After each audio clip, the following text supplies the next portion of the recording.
Hey guys, Bob here, aka Mr. Reef Safe, and today I'm doing the unthinkable, the thing that every reefer eventually has to do, no matter how much they don't look forward to it. Today I'm tearing it apart. What? No, just the sump to clean it. Don't worry, the aquarium's not going anywhere. Keep watching.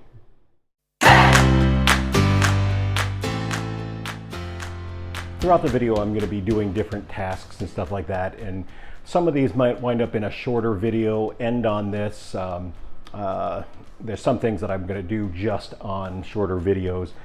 This is going to be a bonus one because this is just kind of general maintenance, but I don't want you to miss the part that even though this is going to be a bonus video, this is a very important task to do at least once a year. As I said earlier, I'm going to be doing a lot of cleaning. Got my list. This is what I'm going to be doing today. I'm going to be cleaning my return pump, cleaning my skimmer, which I've already taken out part of it. I took the collection cup out. I'm going to be cleaning my old UV sterilizer, but I'm going to be putting a new one on, a bigger one. My old one is going to go to my son's tank. I'm going to clean the sump altogether. I'm going to replace the dissolved oxygen probe medias. I'm going to clean the other apex probes. I'm going to clean the different sensors. I'm going to calibrate the dosers. I'm going to clean the algae tear scrubber and clean the overflow box up here.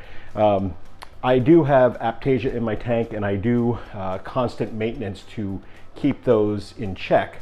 But if you have a sump, if you have an overflow box, those are areas that you can get Aptasia in and may never see them, especially the overflow box. And how do you get that out? Well, I'm going to show you in a little while what I'm going to do to get that out and how I'm going to clean that out. Right now I got the water being pumped out with a little Neptune P-Mup and filling up in this container. Is about a 20-gallon container. I'm probably going to have to do that multiple times to the different chambers. That's okay, I don't mind, because that whole sump is going to be emptied, and there it's sucking air right now, so I'm going to pull the plug on it for a moment. And what I'm going to do is just completely clean this out. I'm not going to pull the sump out and take it someplace to clean it. I'm going to clean it right in here, but the whole idea is to get all the gunk out of it and clean all the equipment well. In saltwater, equipment will eventually fail. It's not if, it's when. And one way to make the equipment last longer is to have good maintenance. And good maintenance means a good maintenance routine.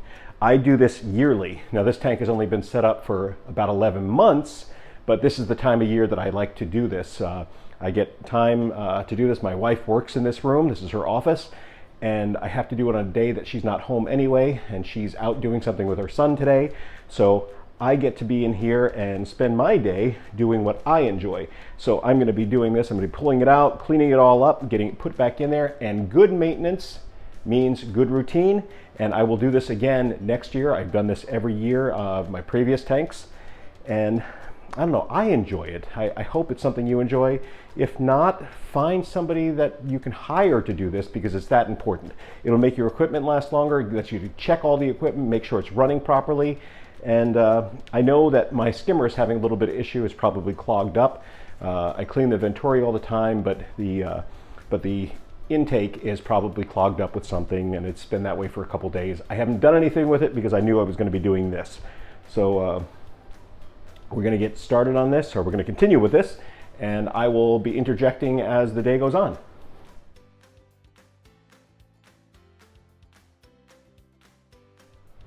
I want to point out today is very much unscripted. A lot of what I do, there's an outline. Other than a work outline of what I want to do, I didn't really script anything today.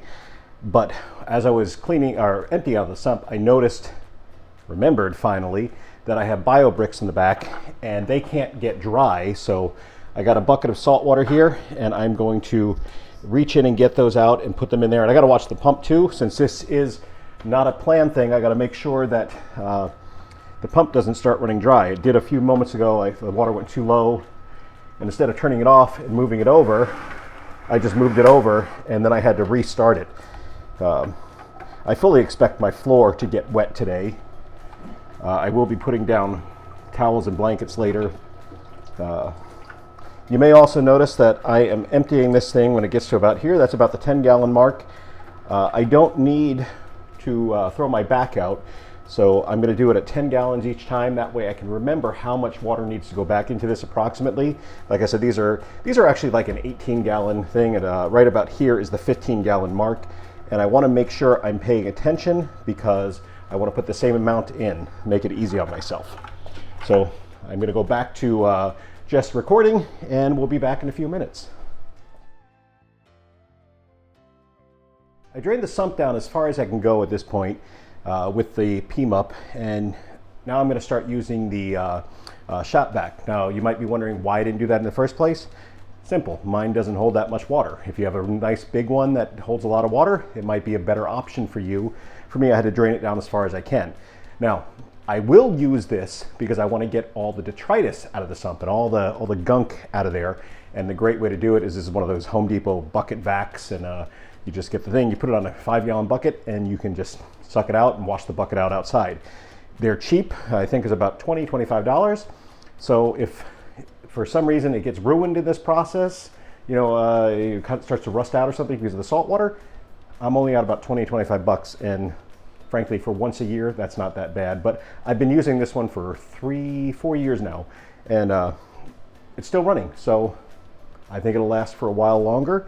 But before I start using that, I'm going to start pulling the equipment out. So that's my next thing to do, is get the equipment out, and I'm going to lay them out in the other room on a big blanket to keep the floor clean, and just going to keep the camera running and see how it goes.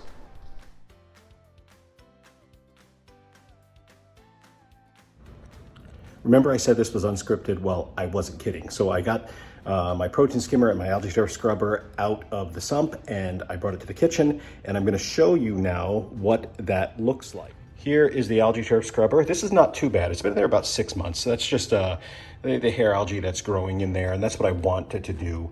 I rinsed it off a little bit, so it's just gonna need a little bit of cleaning, and that's fine.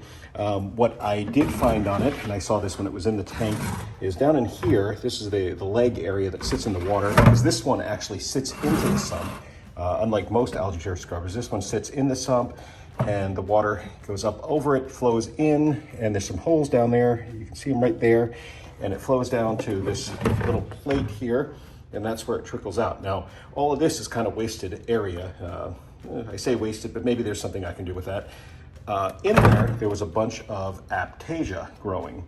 Now here is the protein skimmer, and this I haven't cleaned in 11 months, and unfortunately a little embarrassing, but it is what it is. I'm going to give this a good cleaning. The pump's already in some citric acid. I am going to fill these up with some warm water, and I'm going to put some citric acid in these and let them soak while I go back to the tank and do some more stuff there.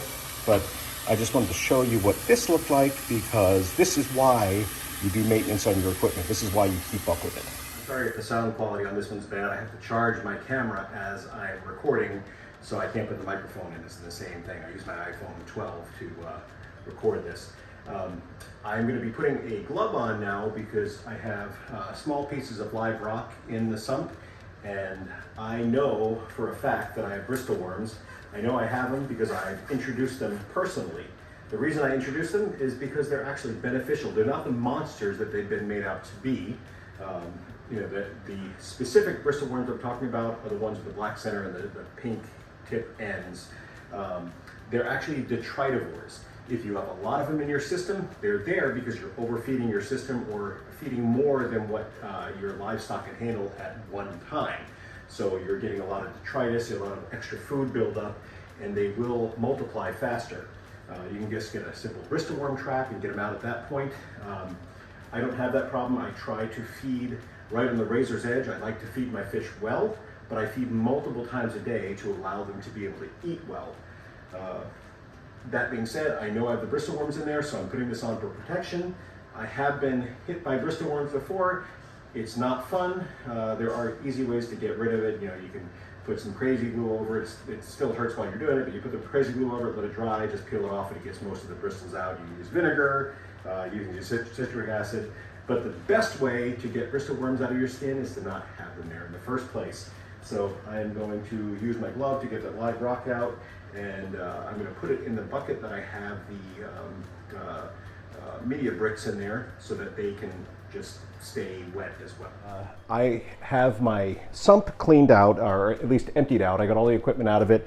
The next step to do on that is to clean it, but I want to clean the overflow before I get to that, because I'm going to put hot, not boiling, but hot water, just tap hot water into the overflow. I have that drained out as far as it'll go, and I closed off the Herbie. I have what is called a Herbie overflow, 2 different pipes, and I have one of them shut off and the emergency one is still on. And I'm going to take this hot water and I am going to pour it into my overflow. Now what that is going to do is going to change the osmotic pressure, and anything that is in there is going to die. Any kind of invertebrates in there, including the Aptasia that I am 100% sure is in there. And later on, when I fill the tank, I will also put a little salt water back in there, and I will make sure that it is all cleaned out of tap water, because this is hot tap water. So I'm going to do this and I'll be done in a minute.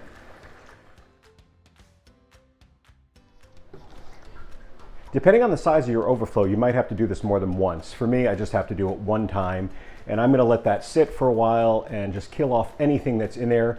It's going to kill off the bacteria, it's going to kill off any invertebrates, but that's okay because I have the rest of the tank going and I have my biomedia that I'm going to put back into the tank when I'm done. But that is a quick and easy way to clean out your overflow and your overflow pipes. Here's inside the sump. It's drained out right now. The equipment's out. And I'm going to use this plastic scraper, and I'm going to go around and scrape the walls down, and then I will vacuum that out. Because this is going to be a little time consuming, I am not going to sit here and make everybody watch this. Even on a faster view, I don't think is going to be all that interesting. So I'm gonna click off for a little while, and I will be back. I am fairly done cleaning the sump. Now you can see that there are still some things in there.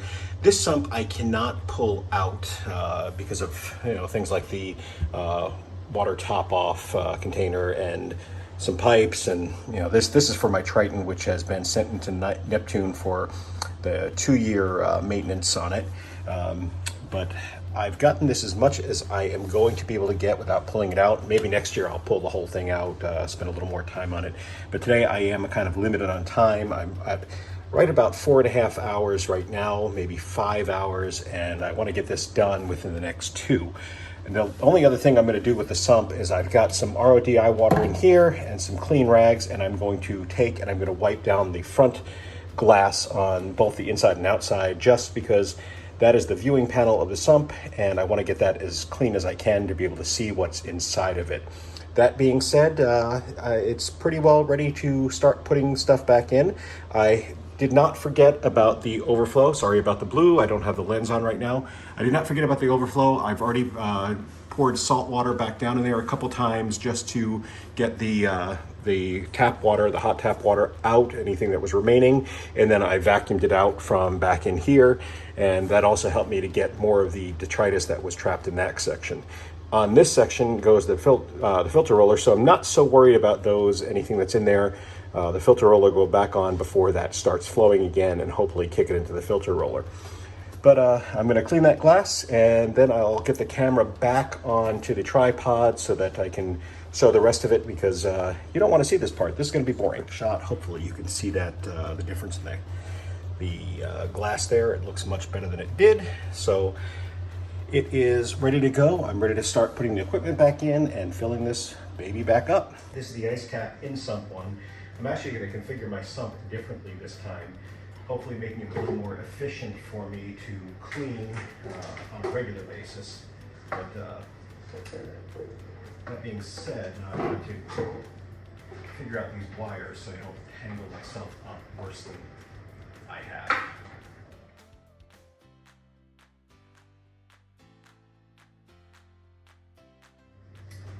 I cannot remember if I've done a review on this. I know I've done some talking about it. I think I've done a review on it. But I just want to say I really like this. IceCap outdid themselves with this. They did an amazing job making this an in-sump, which is always one of the problems of a regular one. That just had to have room over the sump. I guess that, could be a problem having room in the sump, but I don't find that as big a deal in this case. Right about there. I have to do some wire management, but I think that's where it's going to wind up going. I do like that it's in sump, at least for my case. Maybe it's not for everybody, but for me, I like it because I have room in the sump. I don't have room outside of the sump for yet another piece of equipment. But I've got a nice big sump for what I have, and this works well. That being said, it is a little cumbersome at times. I don't have a lot of room, so I have the smallest one, and it's rated for a tank smaller than what I have. The one that's rated for my tank is the medium-sized one, but it's too tall to fit under here. So thus I went with the smaller one. It does a great job. This is my cat Rock. It does a great job, and I really like it. I don't know, I guess I got nothing else to say about it other than good job, Ice Cap. I like your algae turf scrubber. Thank you for making it. All right, so I gotta finish getting that ready. I don't want to get the screen on it yet because it has the algae. I have that in the water. I don't want to take that out before I need to. The same thing with the bio bricks. They'll go over here on this side of it. The skimmer is going to go up here, and that is what I'm going to get next. I'm back and I'm ready to start putting the skimmer back in, but of course first I have to build it. Now, if you like Legos, you're going to love this. I should say if you like building Legos. I do not like building Legos. I like looking at them. I like seeing what my kids do with them, and all my kids, even the adult ones, still play with Legos, or at least build them. You know, they like to build the sets. I don't like to build them. So this is going to be a little bit more of a challenge for me. Rock is back. How you doing, buddy? His full name is Dwayne "The Rock" Johnson. Yes, he is named after the wrestler. All three of our cats are named after wrestlers. This is Dwayne "The Rock" Johnson. We have Stone Cold Steve Austin, and we have Brutus the Barber Beefcake. Brutus the Beefcake Barber, rather. Sorry. My wife always gets on me about that because I can never remember the order of his name. But we call them Stone, Brutus, and Rock. Rock is he is definitely my cat. He just follows me everywhere. He loves to get into my business. But anyway, hey, how you doing? You don't want that. He loves to get into my business, and he loves to get in the way and underfoot. Right, now I gotta remember how this goes together.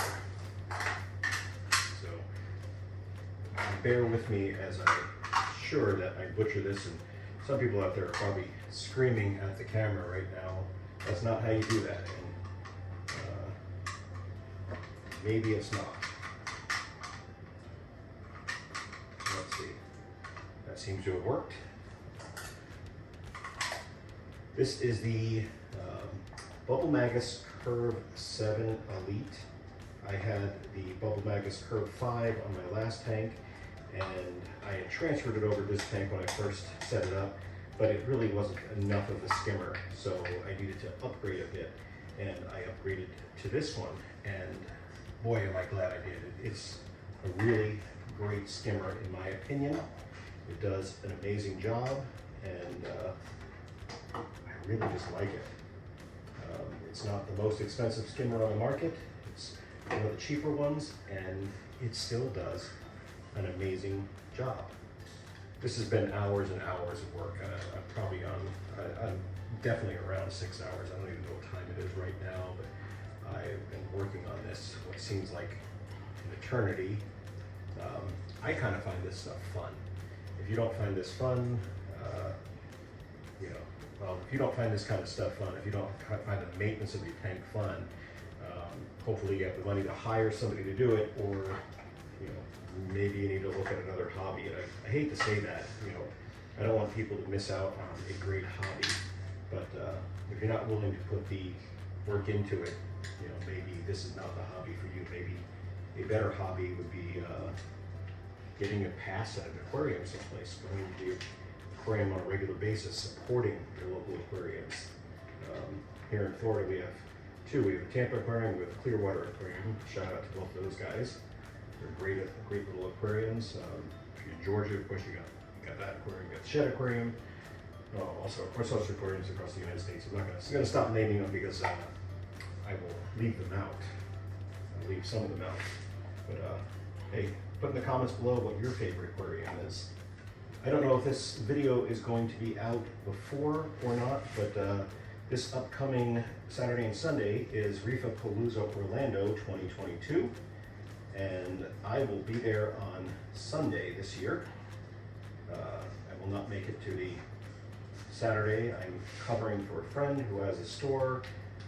I've been to the store multiple times with videos and stuff like that, both on TikTok and YouTube. But she's going on Saturday, and my stepson and I are going on Sunday. So if you're there on Sunday, look for us.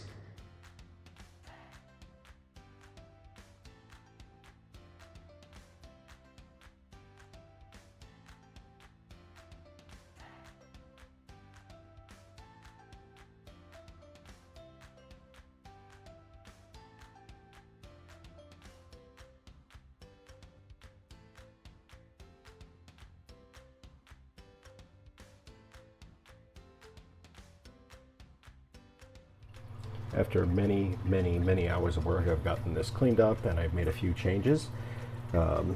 Still working on getting that trickling sound to go away. Before, the water level was higher in the front, and the algae turf scrubber, which is making most of that noise, was in the front, and the filter roller, which is also making some of that noise, is in the front, but the water level was much higher. It was about up to here, and so you didn't have that trickling sound. I had the divider wall here, and surprisingly that kept the water on this side high and that side much lower, but I've made the water level a little bit higher. I'm debating making it a little higher still, because you see the bio bricks are semi out of the water, and I think I want to change that a bit. This side is pretty good though. I'm going to have to turn the power off on the return and see what this goes to at some point, but I've got to finish doing the work. My Triton will be in next week. It's been sent back by Neptune, and I am looking forward to getting that hooked back up. Kind of done doing the manual testing. I like to do that about once a week, not every day, especially for alkalinity. Calcium and magnesium not so much, but alkalinity I like to keep pretty good. And if you notice these two clips in the back, that is for the new UV sterilizer. I have to still hook that up. I have that, I just have not had time to do so, and I need to take the old wires out. A little bit of a mess back here. I will get that straightened up as soon as I can. And you'll see up there, that is my CO2 scrubber. It works really well. It's actually the best one I've ever used. Here's where it's purple, is where it's spent, and the white is where it's still good. I get about a month each time out of this. That's about 20 inches long. It was a 24-inch tube I got on Amazon. I think it was like $28 for that. It's 2 inches wide, and it holds quite a bit of media. And it just a couple PVC end caps on the end. And let me see if I can get a better angle of the one back here. Coming in, and you'll see I've got a, which I believe is called a John Guest fitting on there. One side is threaded, and the other side is a push connect. And that push connect goes to this silicone hose, which goes to this tube here. So it's a quick, easy disconnect, which goes to the Venturi hose, right down to the Venturi. And it does a really good job of keeping my pH up in my tank. Just a couple other things. I got the probes back in place. That's my waste jar for the Triton. Just a Voss bottle that I use. Holds about 90 milliliters, give or take. And there's my ATO box, which I need to fill up again. See if I can get a little light in there. There we go. You can see I've got a PMUP in there, and it just runs up. That's that orange tube, and it runs down over here and it fills up here. I like to have it go there and mix. I probably could put it closer, but I don't know where else I could put that. I suppose I don't need that, the hose going that far. I could just have it going right down and mixing. But that's the way I have it set up right now. There's my dosers, the two Neptune dose. So I've got the red hose is for alkalinity. The blue hose, excuse me, the white hose is for calcium. This is for trace elements, and over here this is for my amino acids. And I have been looking for a long time to find silicone hose that will fit into these fittings. The problem is they're either all too big or too small, so in an act of desperation trying to find something that would work, because I was using these, which are the RODI hoses, they're just really rigid. I got this, the thinnest, not the thinnest, but I can't even think of the word I'm looking for, but I got this hose from Lowe's, and I just took a piece of the RODI hose and it fits in there perfectly, and it goes right here to my Neptune magnet. It's a probe holder magnet. I had an extra one, so I used that, and it works well. You'll see that inside the hose that you get, you know, here it is. This is the trace element, and up here this is air, and that's fine. That doesn't bother me, because what it does is it runs into the dosing head, and when it comes out on this side, it will fill up. Sometimes it will just leak down, but the same amount goes in. How's the algae turf scrubber in the back, and I guess that's about it. This is really my first time showing off my sump since I've gotten this tank set up.